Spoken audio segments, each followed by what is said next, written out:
Брук была красивой молодой девушкой, выросшей в счастливой и любящей семье. Однажды отец подарил ей необычный подарок маленького птенца-ворона. Воспитывая его, Брук училась ответственности. К сожалению, однажды девочка скончалась по неизвестным причинам. Во время ее похорон ворон сел на гроб, и именно тогда произошло нечто невероятное. Брук было всего 6 лет, но она была сильной, красивой и независимой. Она любила проводить время в саду, рассматривая растения и насекомых. Она бегала, прыгала и играла среди деревьев, царапала колени. В общем, весело проводила свое детство, проживая в маленькой деревушке в Великобритании. Жизнь была медленной и тихой. Мать Брук оставалась дома, чтобы присматривать за домом и своим ребенком, а ее отец был моряком, который часто проводил недели, а иногда даже месяцы в море. Брук очень скучала по нему и всегда была рада, когда отец возвращался. Она не только проводила время со своим отцом, но и любила странные и чудесные подарки, которые он ей приносил. За последние несколько лет он привез ей ракушки с Карибского пляжа, экзотические скульптуры из какой-то ближневосточной страны, а также книги и игрушки со всей Европы и Америки. Брук с нетерпением стояла у ворот, ожидая, когда ее отец пойдет по улице. На этот раз он отсутствовал 2 месяца и в любой момент должен был вернуться домой. Вдруг она увидела, что отец медленно идет по улице. Брук вскрикнула от радости и побежала к нему, бросившись в его объятия. Она крепко обняла его и поцеловала в щеку. Но кое-что она заметила. Подарка не было. Обычно папа сразу же протягивал ей какую-нибудь вещь в подарочной упаковке. Но не в этот раз. Именно тогда он опустился на колени и вложил что-то ей в руку. Она слегка подпрыгнула, почувствовав, как что-то дернулось в ее ладони, посмотрела вниз и увидела крошечного птенца. Отец сказал ей, что это была маленькая ворона. Он попросил ее защищать и ухаживать за ней, как за настоящим человеческим ребенком. Брук была смущена, но ее лицо посветлело, когда она поняла, какая большая ответственность лежит на ее плечах. В течение следующих нескольких недель Брук проводила все свое время с вороном. Она кормила его, давала ему пить и даже научила нескольким трюкам. Вороны очень умные птицы, и ее питомец быстро понял, чему его пыталась научить маленькая девочка. Птенец тоже начал расти и за несколько недель научился летать. Брук выносила его на улицу и с обожанием смотрела, как он парит в небе. Он мог легко улететь и никогда не вернуться, но он всегда находил дорогу к своей хозяйке. Было видно, что между девушкой и птицей была довольно сильная связь. Но однажды случилась трагедия.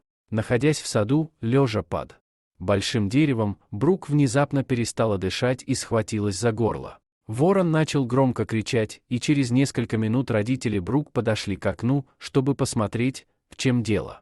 Увидев, что их дочь лежит на земле, они выбежали на улицу и схватили ее, не обращая внимания на ворона.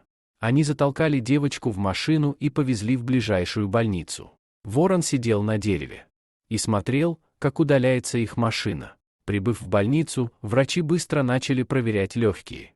Брук, у такой молодой и здоровой девушки не должно быть никаких проблем с дыханием, поэтому было важно, чтобы они сделали сканирование легких, чтобы убедиться, что нет никаких проблем. Времени практически не было, так как недостаток кислорода мог нанести серьезный и непоправимый ущерб. Все это время ее родители наблюдали за происходящим со слезами на глазах. Несмотря на все усилия доктора, к сожалению, Брук была объявлена мертвой. В это время ворон сидел за окном больничной палаты и продолжал стучать, но персонал решил отогнать его. В больнице не место для такой птицы.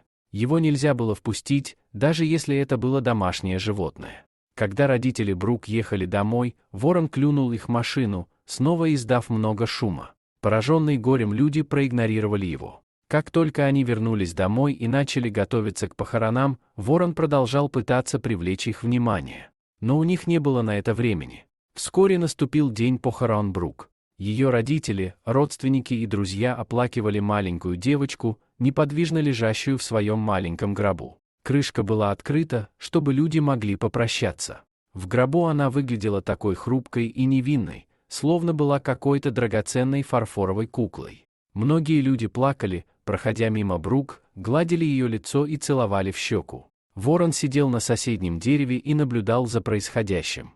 Время от времени он подлетал и кружил над собравшимися, издавая громкий звук. Родители Брук затаили дыхание, когда ворон, наконец, опустился вниз и сел на гроб, с любопытством глядя на тело своей хозяйки. Вдруг птица начала издавать странный жужжащий звук, как будто задавая вопрос. Она прыгала взад и вперед от крышки до краю гроба, а затем обратно. Через несколько минут птица начала клевать тело Брук, как будто пытаясь ее разбудить. Родители Брук были тронуты, увидев такое зрелище, и хотя они понимали, что ворон, должно быть, чувствовал свою форму горя, они знали, что он не может оставаться там, клевая девочку. Они пытались кричать на него, но он не сдвинулся с места и даже начал клевать ее в рот.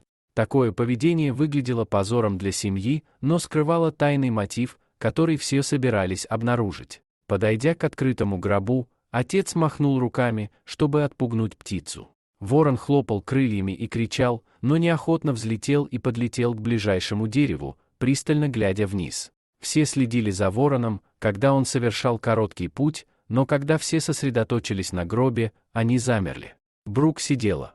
На коленях у нее лежало яблоко размером с грецкий орех. Оно застряло у нее в горле после падения с дерева, под которым девочка лежала в саду. Когда ее срочно доставили в больницу, врачи предположили, что проблема связана с легкими, поэтому они проверили ее только с помощью рентгеновского снимка грудной клетки, который ничего не показал. Горло проверить они не догадались. Недостаток кислорода отправил ее в кому, и она ошибочно была объявлена мертвой, несмотря на то, что все еще могла делать медленные и поверхностные вдохи. Брук посмотрела на мать и отца, которые бросились на нее, обнимая и целуя. Их дочь была жива. Потрясенные, они поняли, что ворон знал об этом с самого начала. Он много раз пытался передать это сообщение родителям Брук, но они не понимали, и птица, клюющее лицо и рот Брук, была его способом устранить саму блокировку. К счастью, у птицы было достаточно времени, чтобы спасти жизнь Брук. Спасибо за просмотр. Подписывайтесь на канал, где вы найдете еще много интересного. А также ставьте лайки и пишите комментарии, что думаете насчет этой истории.